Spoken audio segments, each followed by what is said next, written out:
Monsieur Jean-François Coulombe pour le groupe La France Insoumise. Merci, Monsieur le Président. Chers collègues, Monsieur le rapporteur de Les Républicains. Après 2 jours d'examen du PGL Asile et Immigration, nous nous retrouvons ce matin pour examiner un énième texte relatif à la souveraineté de la France, la nationalité, l'immigration et l'asile. Cette proposition de loi constitutionnelle s'inscrit dans la dérive idéologique qui traverse le groupe LR ces dernières années et son obsession identitaire. Sans surprise, l'étranger y est dépeint comme une menace à une identité nationale fantasmée et mythique, et la souveraineté s'y construit sur une logique substantielle et identitaire. Sous couvert de vouloir redonner une place décisionnaire au peuple, vous souhaitez en réalité intégrer à la Constitution les bases de votre politique migratoire xénophobe. Dans la course actuelle à qui sera le parti le plus raciste de France, chaque texte que vous déposez sur l'immigration participe à cristalliser le débat contre celles et ceux que vous avez décidé d'ériger en ennemis de la nation, les étrangers. Chaque jour, une nouvelle sortie vous permet de dérouler un tapis rouge à l'islamophobie la plus crasse. Prenez garde, chers collègues, car cette frénésie vers toujours plus de répression envers les personnes étrangères vous amène sur les rangs programmatiques du RN. Alors que vous indiquez vouloir reprendre le contrôle en matière d'immigration, via une possibilité de référendum sur la politique migratoire, le rétablissement du délit de séjour clandestin ou bien l'inscription de l'assimilation dans la Constitution, vous cherchez en réalité à prendre de vitesse le gouvernement sur le thème de l'immigration, en mettant un coup de barre encore plus à droite que vous ne l'étiez déjà. Dans sa rédaction et dans les mesures avancées, votre PPLC est redondante au regard du droit actuel et pose plusieurs problèmes juridiques. En effet, les principes républicains que vous souhaitez rajouter à la Constitution y figurent déjà à l'article 1er. Vous prévoyez à l'article 3 une possibilité pour la loi d'être supérieure aux conventions internationales et aux normes européennes, si ces dernières sont en désaccord avec le respect de l'identité constitutionnelle de la France ou encore la sauvegarde des intérêts fondamentaux de la nation. Pour rappel, les intérêts fondamentaux de la nation peuvent déjà permettre la mise en pause des conventions internationales et le droit européen. C'est le propre de tout État que de pouvoir suspendre l'application directe des conventions internationales. Cependant, constitutionnaliser cette mesure avec l'ajout de la terminologie d'intérêts fondamentaux de la nation est suffisamment large pour pouvoir intégrer des politiques publiques sur l'immigration. Dans cette même logique, l'élargissement du champ référendaire de l'article 11 de la Constitution n'est qu'un subterfuge pour légiférer sur l'immigration par référendum. Votre groupe ne prétend aucun intérêt aux vertus de la démocratie directe. Cette vision de la souveraineté populaire s'inscrit dans une tradition bonapartiste du plébiscite, car votre proposition ne change pas l'initiateur du référendum, qui reste le président de la République. Mais vous tapez très fort avec l'article 6, qui prévoit qu'aucune norme constitutionnelle ou traité, accord, convention ou acte international ne puisse être opposable à cette loi. Collègues, applaudissons-les. Les députés du groupe Les Républicains ont réussi l'exploit de créer les premières lois supraconstitutionnelles. Une loi immuable que rien ni personne ne pourrait modifier. Sur le fond maintenant, l'article 3 de votre proposition prévoit notamment la possibilité pour l'État de se soustraire aux règles de la CEDH, qui reste la Cour internationale la plus prolifique en termes de garantie des droits fondamentaux en Europe. L'article 4 propose de revenir sur un des piliers de notre République, l'accueil des personnes, quelle que soit leur origine. Or, les concepts d'assimilation et de communauté française que vous défendez n'ont pas de sens juridique ou historique. Dans une perspective éminemment coloniale, l'article 5 prévoit de supprimer le droit du sol à Mayotte, allant encore plus loin que le droit dérogatoire déjà inégal qui existe à Mayotte. Dans la loi ordinaire que vous avez déposée au Sénat le 1er juin, vous souhaitez réformer notre droit d'asile pour construire un modèle d'immigration choisi. Ce système est profondément raciste, car il est fondé sur des discriminations subjectives et essentialistes. Dans cette continuité, votre proposition de loi constitutionnelle n'est pas loin de ce que l'on peut faire de pire en matière de texte sur l'immigration. Vous dévoyez aujourd'hui la Constitution pour votre agenda politique. La notion de souveraineté qui traverse ce texte n'a rien à voir avec la souveraineté du peuple, mais bien celle de l'État dans son rapport à l'extérieur et à l'étranger. Et alors que vous usez des outils démocratiques de démocratie directe tels que le référendum pour imposer une vision identitaire et unique de la souveraineté populaire... Merci, Monsieur Coulombe. Vous avez largement bénéficié de mon indulgence. Merci. Madame Annie Genevard. Vous êtes tétanisé? Alors, ne m'obligez pas à être plus sévère que ça, sinon je vais ramener encore le temps de parole à 1 minute. Madame 6, qu'est-ce qui le défend? C'est Monsieur Léaumont. Merci, Monsieur le Président. Alors, Là, vous nous proposez d'ajouter dans l'article 1er de la Constitution que nul ne peut se prévaloir de son origine ou de sa religion pour se soustraire aux lois de la République et s'exonérer du respect des règles communes. Sauf que c'est déjà dans l'article 1er de la Constitution, puisqu'il est dit que la France est une république indivisible, laïque, démocratique et sociale. Elle assure l'égalité devant la loi de tous les citoyens sans distinction d'origine, de race ou de religion. Elle respecte toutes les croyances, son organisation est décentralisée. Vous voulez donc nous faire rajouter quelque chose qui est dans la loi. Et je ne crois pas, par exemple, que M. Sarkozy se soit prévalu d'une quelconque origine ou d'une quelconque religion pour faire de la corruption, pour laquelle il a été condamné. Donc vous voyez, ce n'est pas une question d'origine ou de religion de respecter la loi, c'est une question de probité, c'est une question d'honnêteté, c'est une question, dirait Maximilien Robespierre, de vertu, la vertu républicaine que vous avez de toute évidence oubliée. Qu'est-ce que la vertu ? La vertu, c'est de chercher... Ah, mais c'est dingue. Dès qu'on parle de Maximilien Robespierre, il y a des hurlements dans la salle. La devise qu'il a inventée est inscrite sur le fronton de toutes nos écoles, de toutes nos mairies. C'est liberté, égalité, fraternité. Devise inventée dans un discours sur les gardes nationales de 1790, si mes souvenirs sont bons. Apprenez votre histoire, enfin, vous nous parlez sans arrêt de la nation, de l'amour de la patrie, et de toute évidence, vous n'en connaissez pas le début du commencement, voyez-vous ? Et puisqu'il me reste encore 30 secondes, je vais vous parler de l'édit de Caracalla de 212, qui était un édit romain, qui n'a rien à voir ni avec la République française, ni avec rien du tout. Mais alors, sachez que M. Caracalla, en 212, lui, il a carrément régularisé tous les citoyens de l'Empire romain. Ha, tous les gens qui étaient là, poum, romains. Voilà. Vous voyez, vous êtes encore plus archaïque que Caracalla en 212. L'amendement numéro 7, M. Coulombe. Merci, Monsieur le Président. Alors là, on touche un petit peu l'aberration de l'ensemble de cette proposition de loi, avec un parti qui lui-même est à l'origine de la négation de la volonté populaire, puisqu'en 2005 avait été soumis à un référendum l'adhésion au traité de Lisbonne, qui avait été massivement repoussé par les votes des consultés, c'est-à-dire le peuple français, et puis votre gouvernement, enfin je ne sais pas quel rôle vous y jouiez à l'époque, mais enfin celui de Sarkozy et de Fillon, deux personnes très connues pour leur respect des règles de la République, d'ailleurs, en passant, avaient en quelque sorte conchié la volonté populaire en la recouvrant comme un chien un petit peu honteux sous une prise de décision qui avait été affectée aux deux chambres.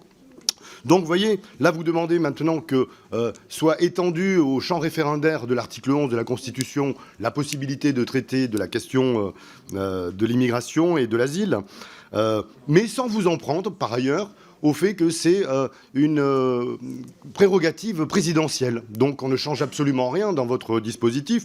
Si même nous partageons l'idée qu'il faille plus souvent consulter le peuple sur tout un tas de questions, eh bien nous suggérons plutôt de modifier l'article 89 de la Constitution en retirant au président le fait qu'il puisse s'affranchir du référendum pour toutes les questions modifiant la Constitution, en particulier, et qu'il puisse y avoir également une initiative d'origine citoyenne, populaire, pour pouvoir déclencher un référendum. Je vous rappelle que l'article 11 nécessite 1/10 du corps électoral pour pouvoir initier un référendum. Eh bien, nous sommes contre cet aspect-là, et nous avons déposé d'ailleurs une proposition de loi constitutionnelle pour avoir un référendum d'initiative citoyenne réellement populaire et qui débouche sur la volonté des gens plutôt que celle du président. Monsieur Coulombe. Merci, Monsieur le Président. Oui, je vous rappelle que chantre, c'est les petits chanteurs à la croix de bois, en quelque sorte, qui font leur office religieux. Et donc, vous ne pouvez pas nous taxer de chantre, puisque nous sommes dans une démarche particulièrement laïque dans l'exercice, en quelque sorte, de notre mandat politique. Monsieur Ciotti, tout de même, quand même, redevenons sérieux. Je le rappelle à nouveau, et on le rappellera autant qu'il se faut, le référendum de 2005, c'est votre camp qui vous êtes assis dessus. Et c'est votre camp qui porte une large responsabilité dans la désaffection des électeurs vis-à-vis de la politique. Vous avez généré de l'abstention, vous avez généré du dégoût antidémocratique dans notre société française. Donc, arrêtez de vous prévaloir d'un référendum que, de toute façon, vous n'avez pas respecté. Et enfin, vous avez allégué du fait que le Conseil constitutionnel pouvait éventuellement faire une obstruction en ne modifiant pas la Constitution. Bien évidemment, on ne va pas demander à juge et partie d'aller se prononcer sur la constitutionnalité de ce que vous proposez, puisqu'il s'agit justement de changer la Constitution. Comme notre proposition de loi numéro 1900 pour avoir un réel référendum d'initiative citoyenne, on ne s'attend pas à ce que la Constitution nous dise qu'il est constitutionnel, puisqu'il veut changer la Constitution pour améliorer la souveraineté populaire. Donc vous ne pouvez pas faire œuvre de cette mauvaise foi pour dire que vous ne parvenez pas à votre but, qui est d'inverser les normes, de tout assujettir finalement à la volonté de quelques-uns, au détriment de ceux qui sont dans des situations de demande d'asile, par exemple, dans notre pays. Madame Genevard, et puis on votera. L'amendement numéro 13, Monsieur Coulombe. Oui, alors là, on a affaire à une sorte de curiosité. C'est qu'on voudrait que la loi organique détermine les conditions dans lesquelles s'imposent des décisions sur le plan local, en quelque sorte, en français, au détriment des autres traités internationaux et des autres textes de notre bloc de constitutionnalité. C'est-à-dire que là, vous proposez une inversion des normes totales, ce qui est une forme de démagogie. Alors là, pour le coup, on est vraiment dans la définition de ce que signifie démagogie, c'est-à-dire s'absoudre en quelque sorte de tous les textes constitutionnels qui font, dans la hiérarchie de nos textes qui font autorité. Et alors, bien évidemment, avec une telle logique, on va s'affranchir des traités internationaux, on va s'affranchir de la Déclaration universelle des droits de l'homme, on va s'affranchir, bien évidemment, de la Constitution, de la Charte de l'environnement. On sait à quel point vous êtes vigilant, justement, aussi, par rapport à toutes ces questions d'environnement, au-delà de votre politique antisociale. Donc, nous sommes absolument contre le fait que ce soit la loi organique qui l'emporte sur les articles de la Constitution. Ça doit être le contraire. La loi organique, elle sert à organiser l'application des grands textes et des grandes valeurs de notre Constitution. Donc, nous sommes pour la suppression de cet article 3. L'article 4, amendement 8, qui le défend? Qui le défend? Monsieur Leman. Merci, Monsieur le Président. Alors, Monsieur Ciotti et le groupe Les Républicains, avec cet amendement, nous proposent d'ajouter dans l'article 3 de notre Constitution « Nul ne peut devenir français s'il ne justifie de son assimilation à la communauté française ». Qu'est-ce que ça peut bien vouloir dire que ça, compte tenu du fait que dans notre pays, il n'y a qu'une seule communauté, la communauté légale, qui est définie précisément par la Constitution et par la Déclaration des droits de l'homme. Les hommes naissent et demeurent libres et égaux en droit. Les distinctions sociales ne peuvent être fondées que sur l'utilité commune. Et finalement, notre égalité vient du fait que nous sommes égaux dans notre capacité à faire la loi et dans notre devoir de l'appliquer. Alors, qu'est-ce que la communauté française? Qu'est-ce que vous voulez dire par là? Est-ce que vous voulez parler de notre histoire révolutionnaire? Puisque notre histoire naît d'une révolution. Que le drapeau tricolore, la Marseillaise, la devise liberté, égalité, fraternité, tout ça nous vient d'une révolution. Est-ce que vous nous parlez plutôt de celle de 1848, où on a régularisé tous les étrangers qui avaient participé à la révolution? Si c'est ça ce que vous mettez derrière la communauté française, j'en suis. Puisque moi, ce que je considère être la communauté française, c'est une chose simple, le respect de la loi, la participation au vote pour pouvoir la faire, le respect de notre devise liberté, égalité, fraternité, inventée, allez-y, vous pouvez hurler, par Maximilien Robespierre, le drapeau tricolore qui a été à la fois né d'une grève antiraciste, j'en ai parlé tout à l'heure, puisque ce sont les marins de Brest qui refusaient de partir se battre contre les Haïtiens qui se rebellaient contre l'esclavage. C'est aussi la Marseillaise qui comporte un certain nombre de moments qui sont un peu critiques vis-à-vis de l'autorité politique, disons-le, hein, puisque le drapeau rouge de la tyrannie, c'est celui de la loi martiale qui a été utilisé pour tirer sur la foule le 17 juillet 1790. Bref, qu'est-ce que vous entendez par là? Peut-être est-ce la laïcité, mais alors il faut remettre en cause le Concordat et le statut de Charles X en Guyane. Bref, voyez-vous, s'il faut parler de la communauté française, on a plein d'idées sur le sujet, mais commençons par le respect de la loi. Merci, Monsieur Lucas. Merci, Monsieur le Président. Alors là, on a une étrangeté, c'est que l'on voudrait que sur l'ensemble de notre territoire français se fasse jour une particularité pour le territoire de Mayotte, qui est un département d'ailleurs, donc qui est de plein droit avec le même ensemble de droits et de statuts que l'ensemble des départements français. Mais là, Je ne sais pas pour quelle raison, enfin on s'en doute un petit peu bien évidemment, mais on voudrait dispenser en quelque sorte les habitants de Mayotte de bénéficier des mêmes droits que celui de l'ensemble du territoire de la République. Alors là, on perçoit bien évidemment à nouveau l'intention, si ce n'est raciste, du moins racisante, essentialiste en quelque sorte de cet article-là. Pourquoi Mayotte et pourquoi pas demain un autre département qui ne vous agréerait pas ou pour lequel vous détermineriez qu'il y a raison de l'extraire des lois de la République pour y infliger en quelque sorte une loi punitive qui prive ses habitants de notre logique à nous, qui est celle du droit du sol. Hein, je rappelle qu'ici, il y a des gens qui sont partisans du droit du sang, c'est leur point de vue, c'est leur sensibilité politique, d'autres du droit du sol. Nous, de notre côté, nous sommes également partisans du fait que la sueur doit donner des droits, et celles et ceux qui travaillent, que vous croisez, pour celles et ceux qui se lèvent suffisamment tôt le matin et qui prennent le métro et qui observent qui, dans notre pays, se lève tôt le matin pour aller s'occuper notamment de vos anciens, là, ceux qui voudraient vous en débarrasser, de ces personnes aidantes et qui constituent le gros des effectifs.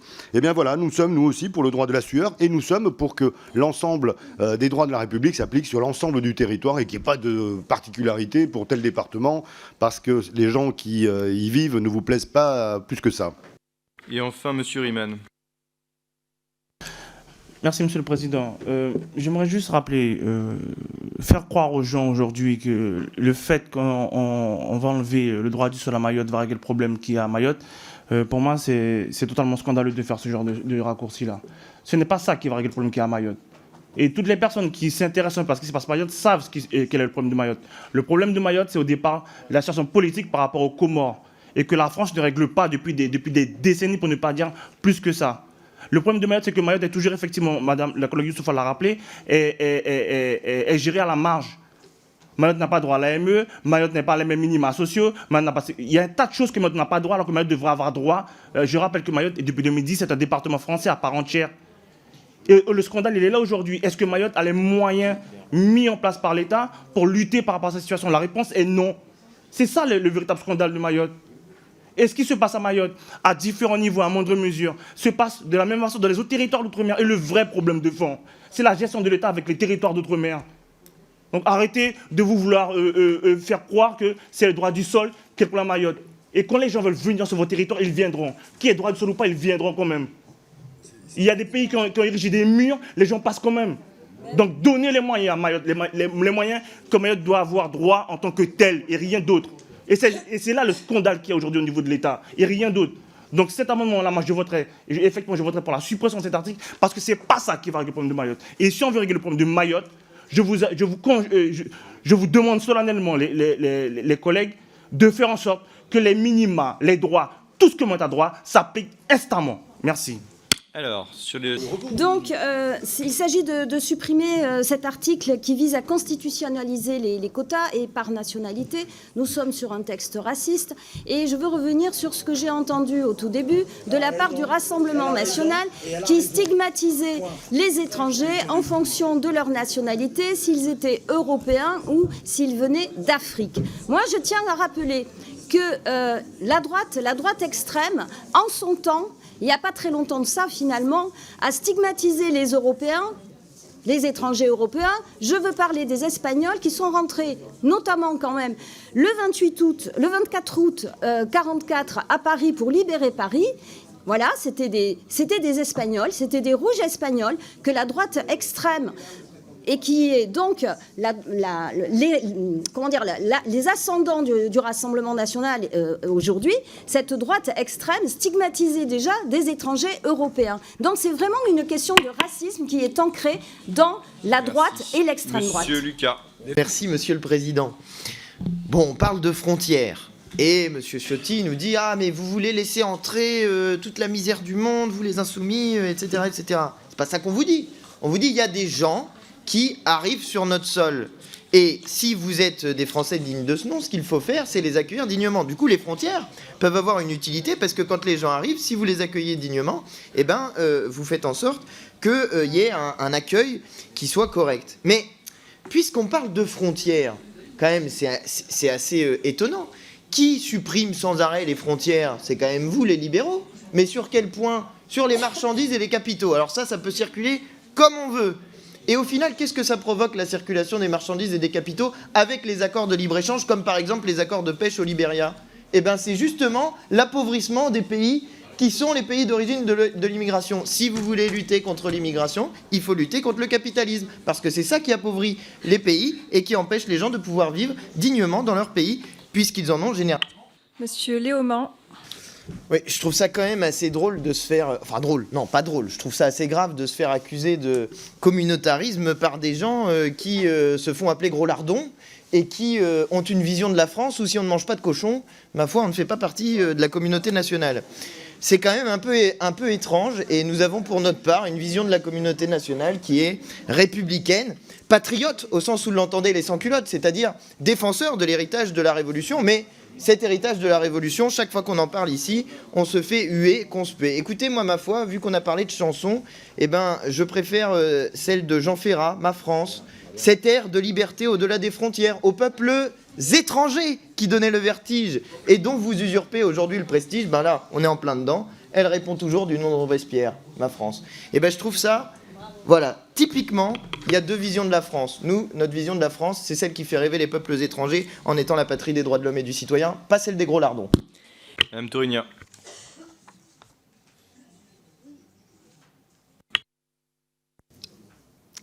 Mais en fait, vous alimentez toujours ce climat de peur vis-à-vis des étrangers. Je ne sais pas si vous vous en rendez compte, mais en fait, vous vous nourrissez de tous les faits divers tragiques.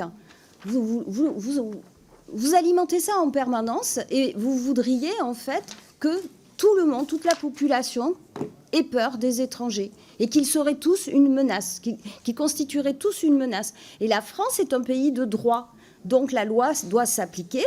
Et dans la loi, il y a le principe d'individualisation de la peine, par exemple. Et là, vous n'en parlez pas du tout dans cet article. Vous voulez expulser systématiquement tous ceux qui menacent l'ordre public, c'est ça? Mais ouais, la sécurité publique, mais vous voyez, c'est très confus.